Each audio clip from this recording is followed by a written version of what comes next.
So we are at Mates here today, place of the wonderful Eva. So all should be thankful for the coffee and the food.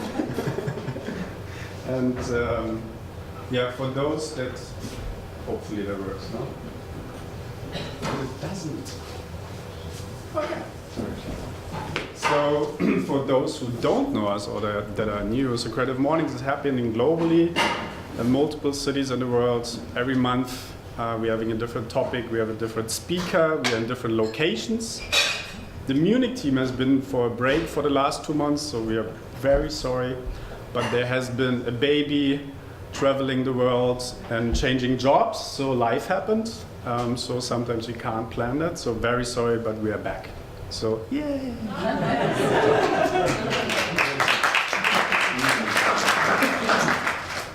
So it's 179 cities now. You can see all the dots. So usually we have like 60, 80 people, and that's super nice. So thanks that you're here. And this is the wrong way. So up it's 21, 22. I will figure that out.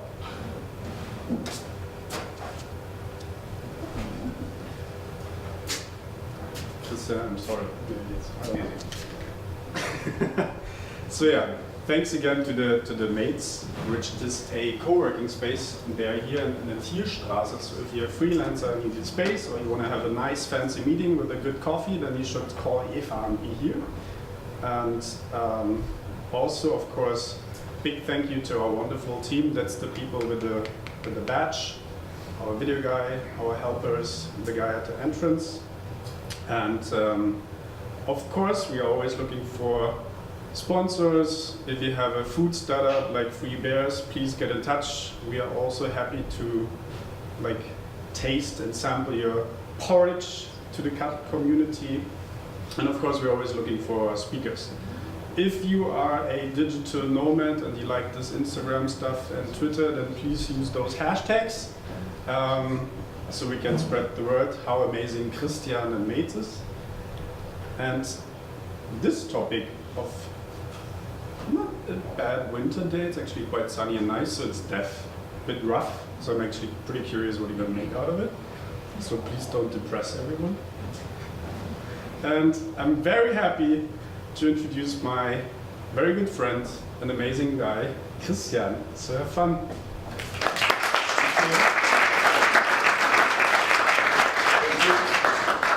Very kind of you. You don't know what's coming, so we'll see. So me is not only me, but me is Navigator. Probably one I can be. I'm very proud of that. I'm one of the partners within Navigator. Probably one of the coolest and hottest design agencies in Munich at the moment. So also go on the website. No, don't go on the website, it's terrible. We will do it. So that's the fun part from now. Oh, somebody switched off the light, and it's of course terrible for the cinematography thing. Thank you. I have to put the end to the beginning, as the end is today our main topic. As you've heard from Jan, and thank you Jan for inviting me. I'm curious why I was picked to talk on this topic, but you'll see, maybe I can manage it. Because I'm no expert, I'm just a human being, I'm a designer. I studied once sculpting. Maybe that makes me somehow knowledgeable about the end. Thank you Eva and your Mates team. This is an amazing space, so use it to the full. And to the full means also, Herr Nothelfer, maybe you want to sit up front here because there are 2 more seats here, or somebody, or leave. Yeah, there's more seats here, so be the first in. And thank you also for the sponsors that they give us the power to survive this topic today. Some unpleasant truth up front I really have to tell you, because it's about death. First, we're not talking about religion. I know religion has been and is dealing with this topic of death a lot. I know that some people, I believe, that there will be life after death. Other people believe that there will be a rebirthing and you could become a butterfly if you behave well, or that a life after will happen and will be beautiful. But this is not going to be what we will talk today, although we will touch it a little. So no religion, don't be offended. Also, we will not talk about philosophy, although you could probably imagine that this already indicates philosophy, because this is the birth and the death date of Spinoza, who, as this Descartes, left us with something my son helped me on translating. It's called causa sui. Causa sui, Latin, is about something to its own mean. So it's about us. And he, as well as Descartes, Spinoza described that we are somebody, that we are not just a mass of biology, but we are aware of ourselves, and it makes us humankind. We're not only a biological mass, but we can reflect ourselves. And reflecting ourselves is also helped by him. So that's the only thing I'm going to touch towards philosophy. And that is Immanuel Kant, who also helped us to understand who we are, because he sends us off today with the Latin expression. I'm probably not saying that right, but anyway, anybody that's teaching Latin here? No. Okay, then, thank you. Sapere aude, which means be brave enough to use your own mind. Be brave enough to use your own mind. That means we should take the courage and think about ourselves. And doing so, oh boy, what did that happen? And started on difficult and tempting things. If we think about ourselves, who we are, and can reflect ourselves who we are, it generates a lot of opportunities, but it also generates a lot of risks. And also, I know that some people would probably come up later to me and say, why didn't you choose this topic? There will be no film titles dealing with death. Although there are many film titles like Dead Men Don't Wear Blades, so see, I took it as an opportunity not to wear blade. So no film titles beyond this one. But I'm sure you all can think about a film title with death in it. That was the unpleasant truth, and this is probably the reason why I got picked. A couple of 100 years ago, I did do this drawing, already probably assuming that I might have to talk about it. This is why the Munich team picked me, because I know exactly where life ends, except here. This is what we will talk about today. So Munich team, thank you for being so brave on that topic. So what we need is, though, a shortcut to some fundamental facts. Otherwise, I will not be able to talk to you on this beautiful morning about such a saddening topic, I think. And during the process of developing this presentation, I had to listen to a lot of Bach and Nick Cave and maybe Daughter, and I shed a tear on something. But it's about fundamental thinking and putting yourself at risk with some ideas. And who also put us towards some risk is Ernest Becker. Got the inspiration from a different Creative Morning talk to think about him again. He's a psychologist, or was, no, still is, a psychologist and a philosopher. And also he won the Pulitzer Prize with the book The Denial of Death. So this reads Ernest Becker, and that's The Denial of Death. What he did in 1974 and what he got the Pulitzer Prize for as a non-fictional book was that he illustrated the survival mechanism of humanity. So how we survive on this earth.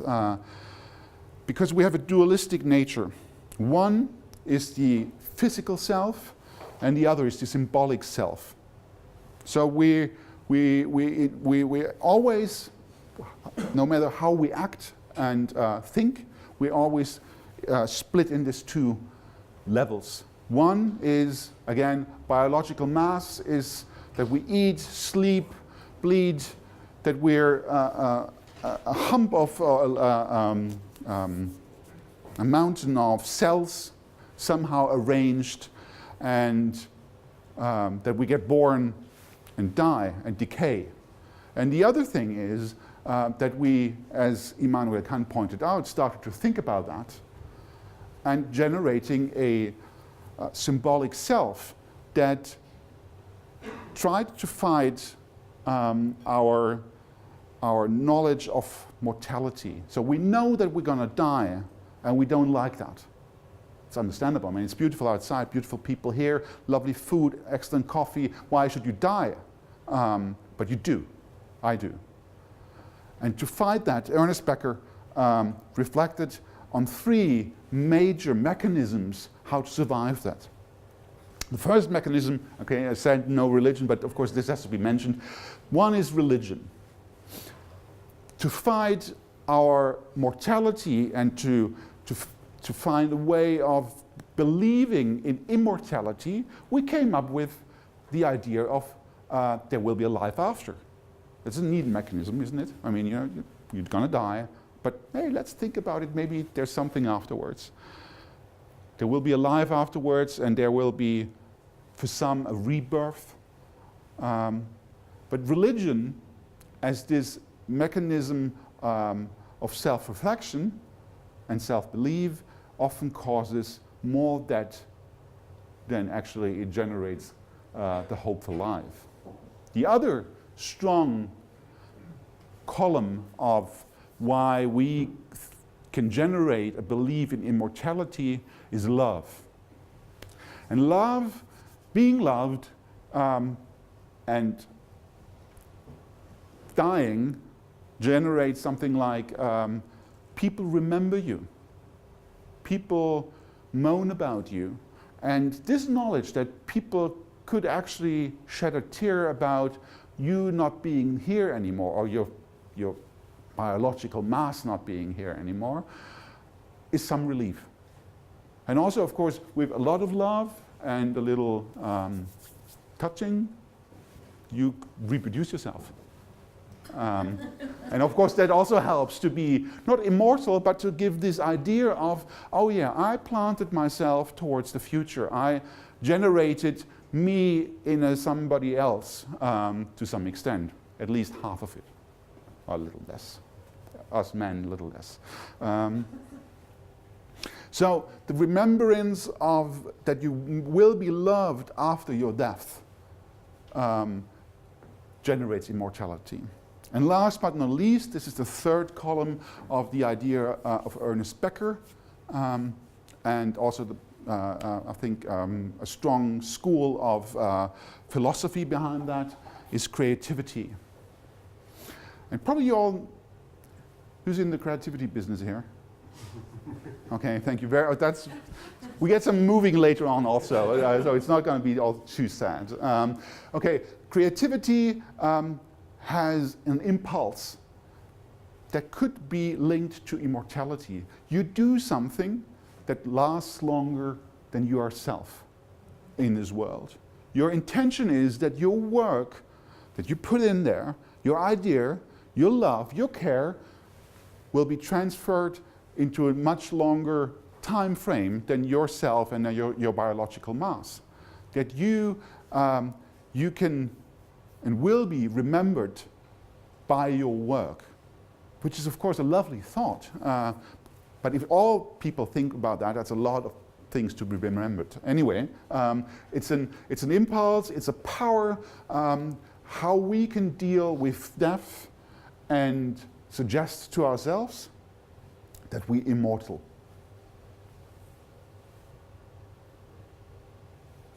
Because it's a hard thing. Death is like something that is not depressing but endless. No, not endless. What's the like final, as Finn I tried to implement earlier on. And how we deal with death mostly is that we address it with numbers. Or that we numerize it. Numerizing dead bodies helps us to, with an abstract way, to cope with the impact that has it on us. This is the number that of people that will die while we are sitting here together so cozily, depending on how quick we are.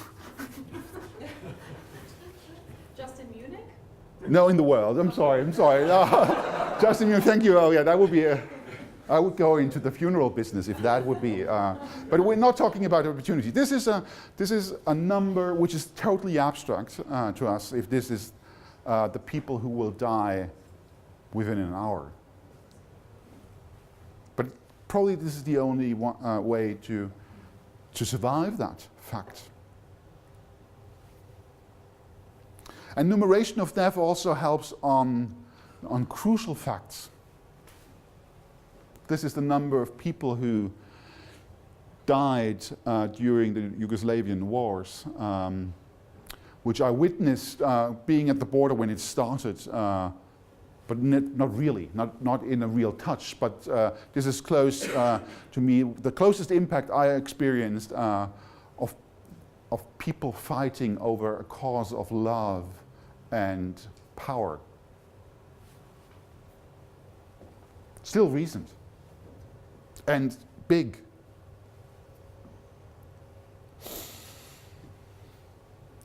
So the abstract helps us to keep death away, but still we manage to rationalize death with that and believe that we can cope this pressure and this difficulty of that our life will end. But it's not only the violent killing, it's also a soft and silent killing we try to cope and understand. This is the number of people who starve every day by either hunger or malnutrition. Number by the UN. Strong number. Maybe even stronger, even though it's lower than how many people will die in 1 hour, or how many people died due to violence during the Yugoslavian war. But it doesn't touch us. It touches us, but it doesn't get too close to our heart because we keep it at bay with abstract figures. What really touches us is when beloved ones face death, when beloved ones die. This is the birth and the dying date of my father while I was sitting with him while he was dying.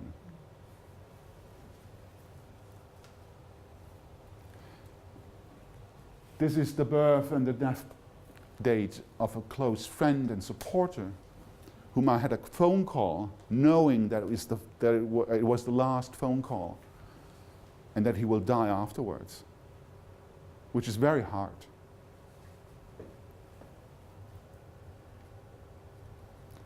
And it touches probably even more.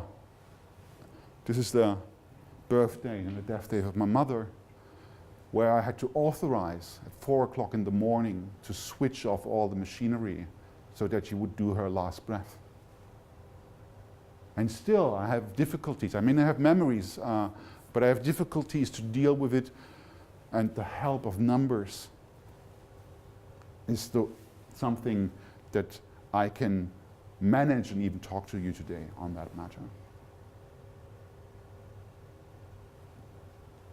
And then, of course, I mean, if you start thinking about it as Kant sent us off to think about it, and Spinoza made it possible, it just very well be you, like me, not like me.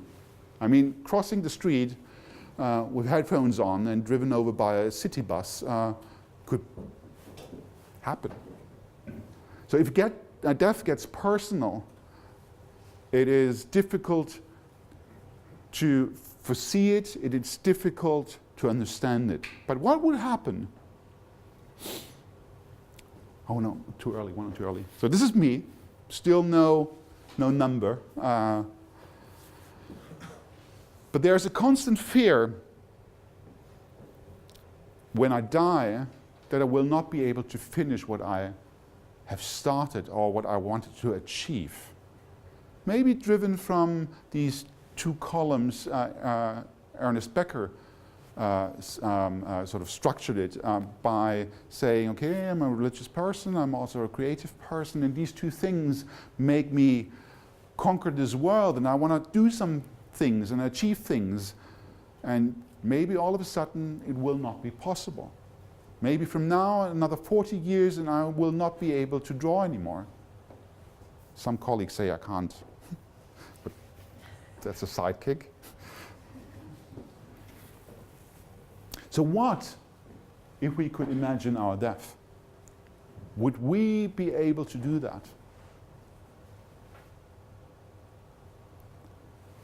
Or even know its exact date? What would do that with us? There's a very cheesy science fiction movie, probably some of you have seen, with Justin Timberlake and Emma Watson, called In Time. Wonderful idea of that you have a watch counting down the seconds and minutes and hours and days of your life. I'm not sure if I could deal with that. If I would know, not how. It's also important. I mean, if you're squished or fall down or shot. So it's about aesthetics, how you die, probably. And also, I'm a very painful person. I fear pain, so it should be like.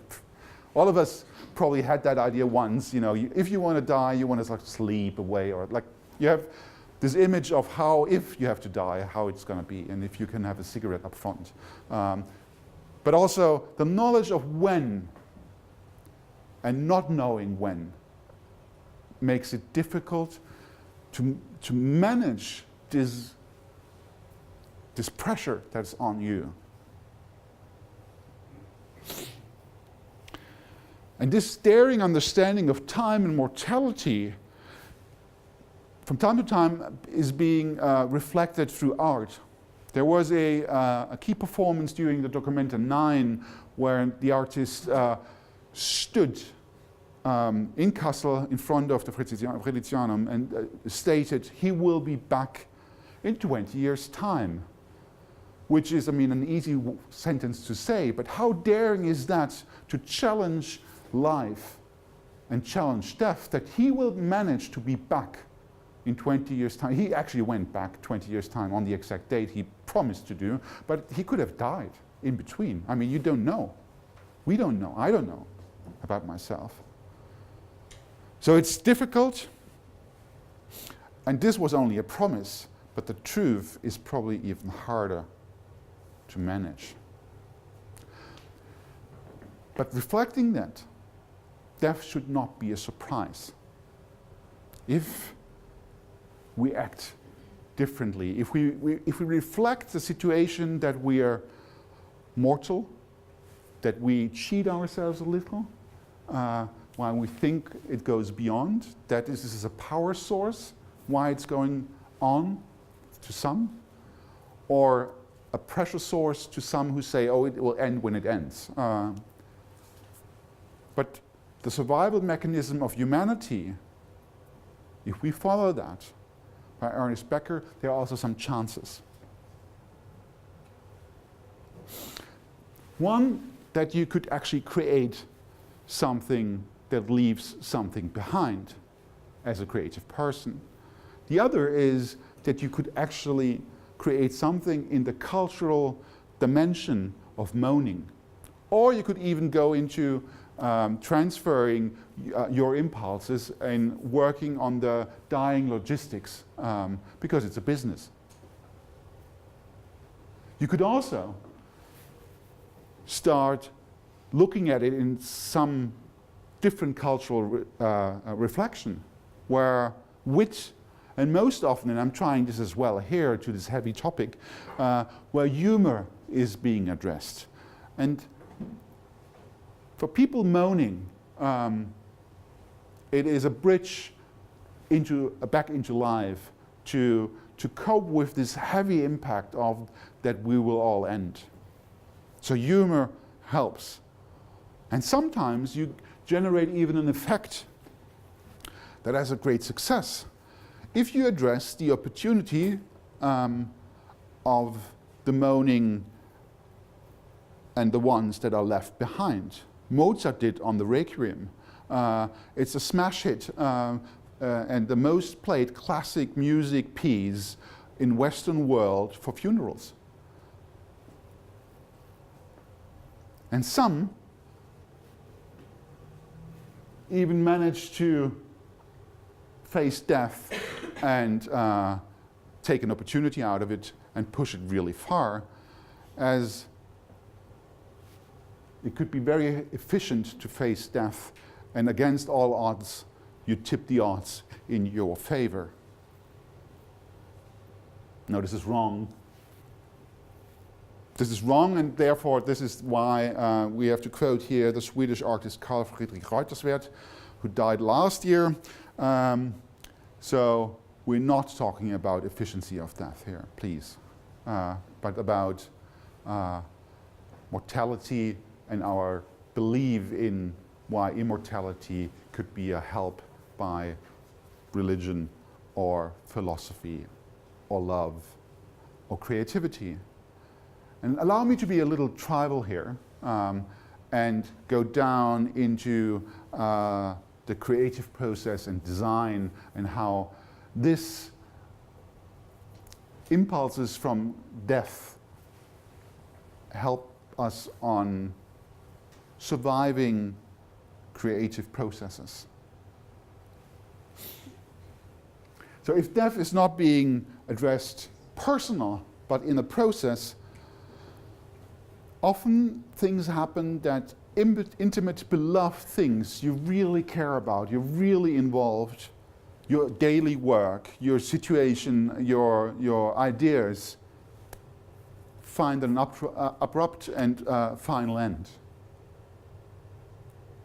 Like small killings, where you had an idea, or you liked an idea that was very promising and never came to life. Just like the Google Lapka idea that never emerged beyond and got killed before even it started to have life. Or something as beautiful, oh, that's a terrible picture. Or the beautiful idea of the wave garden water power plant by Yusuke Obuchi that will drown in the sea of tranquility and never see the day of light. Or personal dear projects that got halted before they even rolled out into life, where the sudden death is like an insult to your ideas, to your, where you brought the idea as a creative person into life, and then it got stopped or killed by someone, and you have no chance of immortality anymore. You have no chance of using this creativeness to be remembered. And that's very sad also.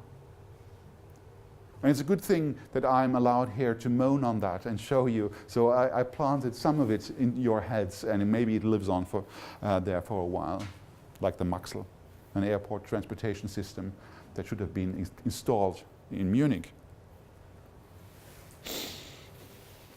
So end of projects, goals that had not been reached, aims that didn't get established, or the idea, the effort that will not last, but dwindle and die, as you will die, as I will die.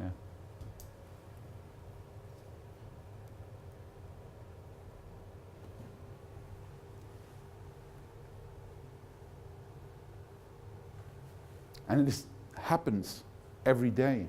Small deaths, small killings, big killings, dead people, dead friends, dead family, dead you. So we have to reflect that. And we can't foresee that. And we can't extend, at least for the moment, we can't extend our lives. Some claim that. I think they're on the west coast of the US. But I haven't seen it occur. And we can't extend that in a natural manner, at least. So we have to reflect it and work with the situation, maybe by numbering it, maybe by just talking about it. Or maybe, I can hand it out later on so you can read it actually what's about it.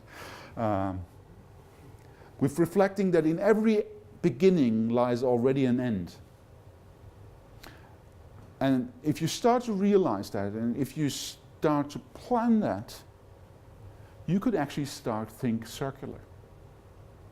And think circular economy. And think that things that you create will be things that have several lives. 7 lives like a cat, or will be reborn in something else. Not a butterfly, but maybe another project, another object, another idea. And if you think circular, you not only think sustainable, but you try to claim a little of the immortality from your idea, from your impulse, from your creativity, and make this world a little better place. So one more word. Oh, somebody deleted my last page, eh? Don't believe this.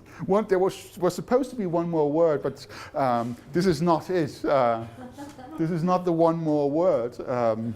I read it out for you because I printed it out somewhere. Just a minute. Thank you.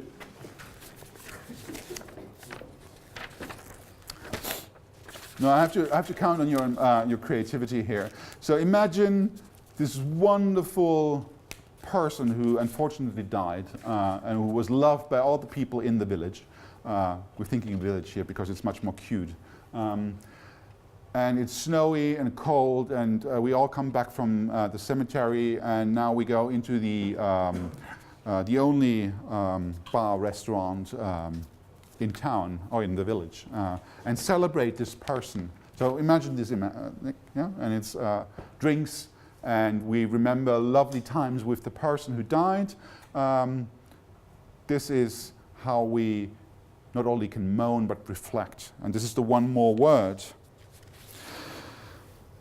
If one of the many powers of living is that one doesn't want to be forgotten, one could do best by getting to know a lot of people. So if you don't want to be forgotten, get to know a lot of people.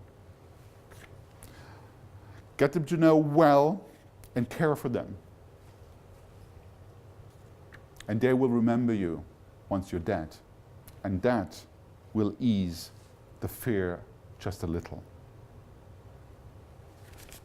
So thank you for sharing this morning on moaning and death. And I just wanted to speak a toast to life because I think that is more appropriate.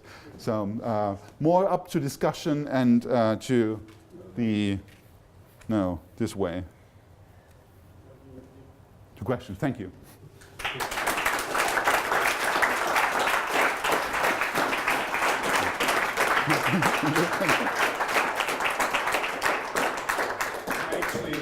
I actually know the reason for 2 small deaths, because I deleted your page. And also the exact page number was 42. So for those people that watched the movie and read the book Hijacker's Guide Through Galaxy, at the end of the movie, the great life answer to everything is 42. Yeah. which I know have been taken away from all of you, so I totally understand we never come back. Are there any questions to Christian? I must say again, I'm just a person. I'm not an expert, so don't fear. Only fear death, and I do that as well. Yes, please.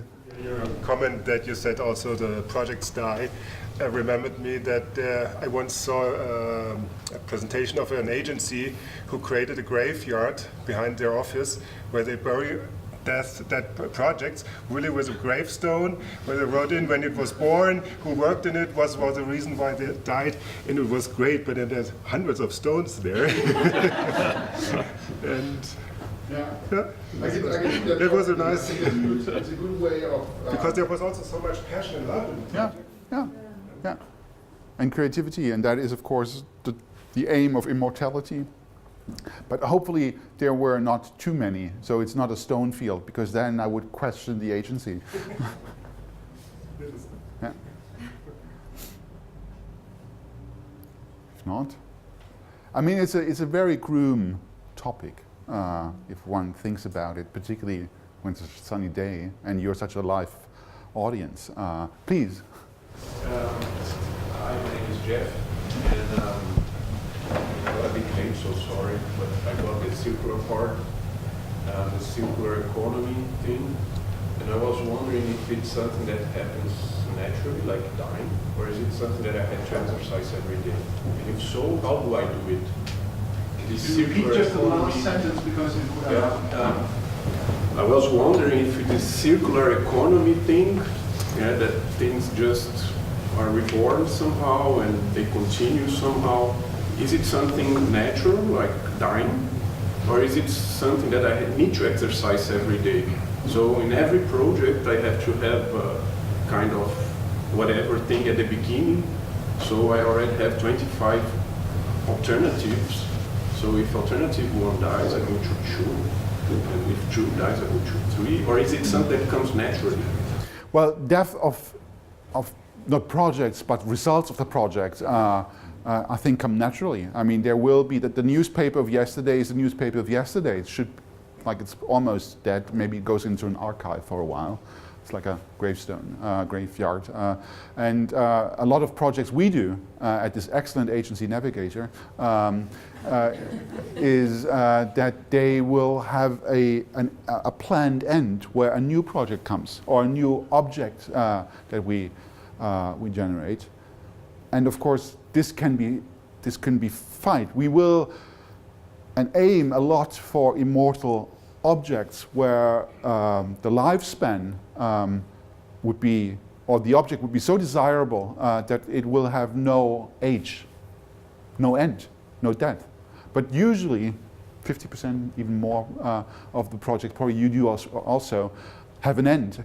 And if you're aware of that, plan that. Plan it as it's been advised. If they fail or end in the middle, bury them. Get them off your chest, off your heart, off your mind. But even better, find a way of how to end the project.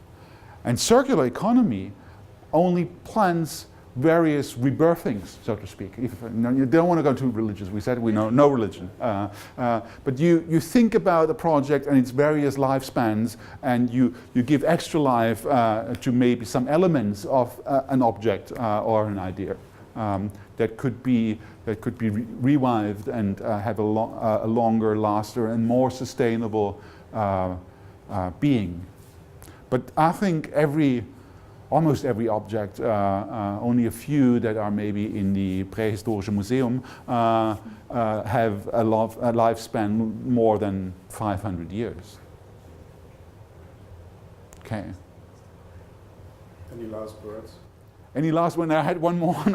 No, you deleted the page. Yes, please. I have one more question. My name is Stephanie. So, Christian, this is going to be more on a personal note, because you talked about losing close people, like family and friends. And I'm interested in how did that transform you and your work you're doing? it transformed, it actually did, and actually thanks also to Creative Mornings, it transformed me over the last couple of weeks, even more when I was reflecting that I'm aware that I will end as me. So after the death of my father and my mother, it was clear that no, that's not clear. Because it's never clear, because we don't know when. But I had the feeling that I will be next, which is very odd. But it gave you, it gave me a clarity in what I want to do. It gave me a confidence and a power on one hand, if it's a Pride Day, that what I do from now on, it is that I do it because I know that there will be an end. So put in all your effort, put in all your love, put in all your concerns. Don't take or few limitations. Of course, you have to live with other people. You know, it's not one island thing.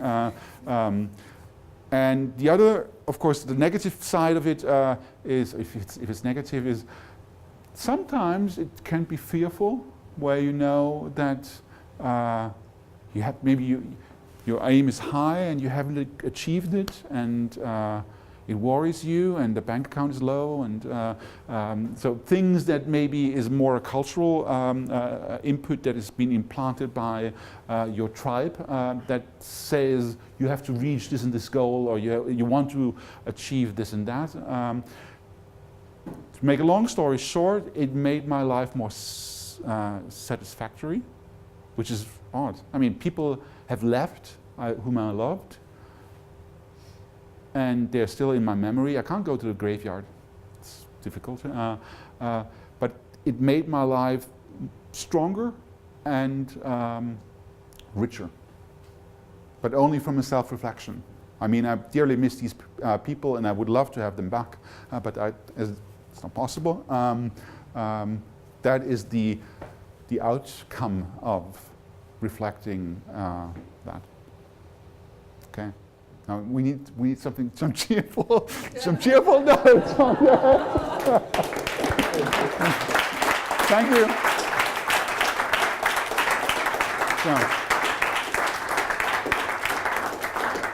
So we don't know yet where the next event in January will be, because most of you guys won't even be around for Christmas. That's why we're again on a break. And also the team is not here, so we see you just in the next year. So thank you all for coming, have another coffee, enjoy the bright sunny day.